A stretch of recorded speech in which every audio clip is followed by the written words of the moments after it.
Hello and we welcome you into a special edition of Newsmax Now. We are standing by for two live news conferences about the Baltimore situation. Maryland Governor Larry Hogan about to give a statement, perhaps take a few questions. You can see a gentleman there at the podium now doing a mic check. Also, the president meeting with Prime Minister Shinzo Abe of Japan today. We do expect the president to take some questions and address the situation in Baltimore as well. We'll keep an eye on both of those news conferences and check back in when we have more details from both of those events. And we welcome you in here to Newsmax Now. John Bachman, Miranda Khan will be here with you for the next 4 hours. Right, and let's go to the very latest story, the story that's going on in Baltimore. It's what everyone's talking about right now. Here's the latest. The city is still smoldering after yesterday's riots where buildings were burned. There you can see some smoke.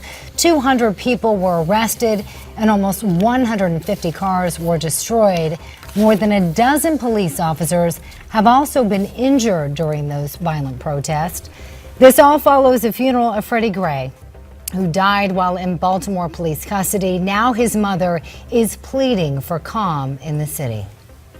I want y'all to get justice for my son, but don't do it like this here. Don't tear up the whole city, man, just for him. It's wrong. Well, firefighters have been pouring water on the remains of burnt-out buildings throughout the city. A curfew in Baltimore also starts at 10 o'clock tonight. And again, we are standing by. We see somebody there. That's the governor, I believe. Let's take a listen in as he discusses the situation. We're going to ensure we're going to bring whatever resources are necessary, whatever assets are necessary, as much manpower as necessary to let the citizens of Baltimore know that their neighborhoods are going to be safe, that they're not going to be in danger, and their property will be protected. We're not going to have another repeat of what happened last night. It's not going to happen tonight. I want to thank the faith leaders for their involvement. All throughout this, they've been preaching peace. They've been saying that violence isn't helping the situation. The people who have legitimate concerns and frustrations about the ongoing investigation with respect to what happened to Freddie Gray are not served well by these violent acts. And this violence isn't accomplishing anything. It's counterproductive. We're going to make sure that we get Baltimore back on track and make sure our neighborhoods are safe again. Be happy to answer any questions you might have.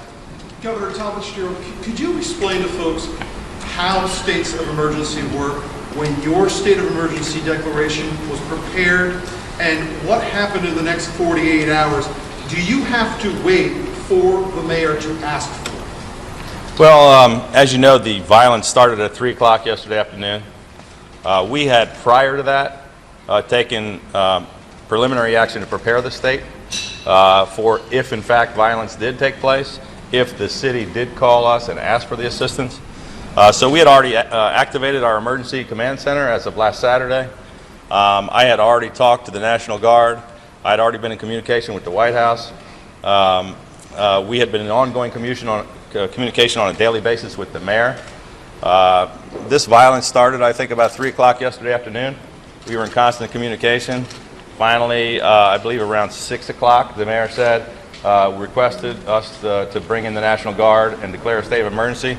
We did so immediately because we had already prepared the order a week before. We already had called up, and the National Guard had already been put on alert. They were ready to act. The emergency command center was already activated. We had representatives from every state agency. We had already called together local police and fire, other services from around the state. So it was about 30 seconds before we completely activated all of the resources we had to bear. It's been now less than 24 hours. You see we have a couple of thousand more people on the streets in Baltimore. To my knowledge, there's been no incidents this morning. We're still concerned about what might happen this evening. We're continuing to bring more people in from around the state and around the country. We're going to put as much manpower and as many resources as we can to make sure that we do not have that kind of a situation tonight. All right, there you have. All right, there you have Governor Larry Hogan of Maryland there, newly elected, a big challenge for him, talking about the response here. A lot of questions about when the National Guard was activated, whether or not he was trying to get clearance from the mayor. Stephanie Rawlings-Blake, who is under the microscope right now, too, for that comment, apparently asking for people to give these protesters space. She was talking about the protesters, not necessarily the rioters, but here we are. Big situation. Right, there's a lot of confusion. Some people are being very critical of her. Obviously, she's a mayor. I think she misspoke when she said give people, I can't remember the exact quote, but it was give them space to basically for destruction. I don't think that's exactly what the mayor meant. Still, people are being very critical of her for what she said. And obviously there's reasons why, because we saw this massive destruction happening yesterday afternoon around 3 o'clock in the afternoon is when everything. Dramatic stuff playing out in the streets of Baltimore. We'll continue to keep an eye on the situation. You hear from the governor, things calm now on the streets, but certainly They have a curfew. The National Guard's been called in. They think they have a handle on the situation, but of course that could change. Also, we're following reports from Iran's news agency, the state news agency, that they have taken control of a U.S. cargo ship and all 34 crew members on board for trespassing into territorial waters. That's the line from Iran. The Pentagon reports that that ship did not have any U.S. citizens on board. A spokesman says they have received a distress call and they are monitoring the situation. The ship traveling through the Strait of Hormuz, a critical area of passage there in the Mideast. We'll keep you posted on that story as well as we learn more about that coming up. Meanwhile, in other news, we're also following the still skyrocketing death toll following the Nepal earthquake. Also, gay marriage's big day at the Supreme Court. Let's turn our attention there right now. The Supreme Court is hearing arguments right now as we speak over same-sex marriage. People lined up, as you can see, for days for a chance to get inside to see today's historical hearing. Oh, I got here at Friday night at 10:30 p.m. My original plan was to get here Saturday morning, but then I saw the lineup, so I got out here with a little sheet and a pillow and held down the fort. The court is hearing arguments over whether same-sex marriage should be the law of the land. Right now, it's legal in 36 states. The court is hearing 2.5 hours of arguments today. A decision is expected by this summer. And in Nepal, amid all the devastation, there are tales now of some small victories for rescuers. A Chinese search team managed to pull a man alive from the rubble of a building several days after that quake has killed thousands of people. At least 4 Americans are now believed dead. The headline is really that this is a race against time. It's also a race against a moving target. Well, search teams from Japan, Germany, and China are all arriving to assist. The death toll now is at least 4,400 people. Nepal's prime minister fears it could hit 10,000 when this is all said and done. The trial continues today for the man accused in the Colorado movie theater rampage that left a dozen dead and dozens hurt. His name is James Egan Holmes. And on July 20th, 2012, he tried to murder a theater full of people to make himself feel better.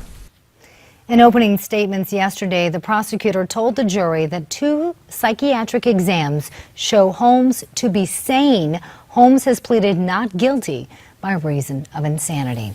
Congress may get a chance to review a nuclear deal with Iran, but it likely can't stop one.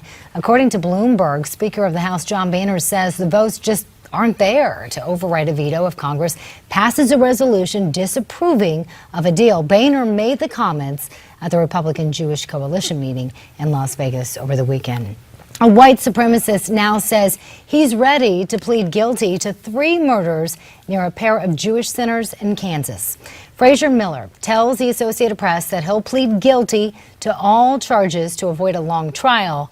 The 74-year-old says he doesn't have long to live and wants to have his day in court. Well, next time you have a bowl of guacamole, you might want to enjoy it because it may be your last for a while. A new fungus spread by a beetle is spreading through groves of avocado trees in South Florida and elsewhere. It can kill a tree in as little as 2 months, but now researchers are using drones and fungus-sniffing dogs to try and find these diseased trees and treat them before it's too late.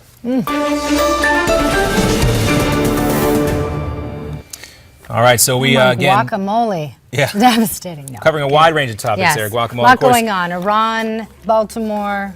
Yeah, back to trial in Baltimore. Colorado. We heard from the governor there of Maryland, Larry Hogan, talking about the response that he had prepared. And the question now is whether or not the proper coordination was made between the mayor of Baltimore and the governor of that state to get the needed troops in there, security forces, to get this thing under control. Right, especially in light of what happened in New York and what happened in Ferguson, Missouri. Some people are thinking they should have had the National Guard there. All right, we got a new schedule here on Newsmax TV today. You can see it up on your screen. We're going to be around for the next 4 hours, then followed by Midpoint, Steve Malzberg Show, The Daily Wrap, and Prime.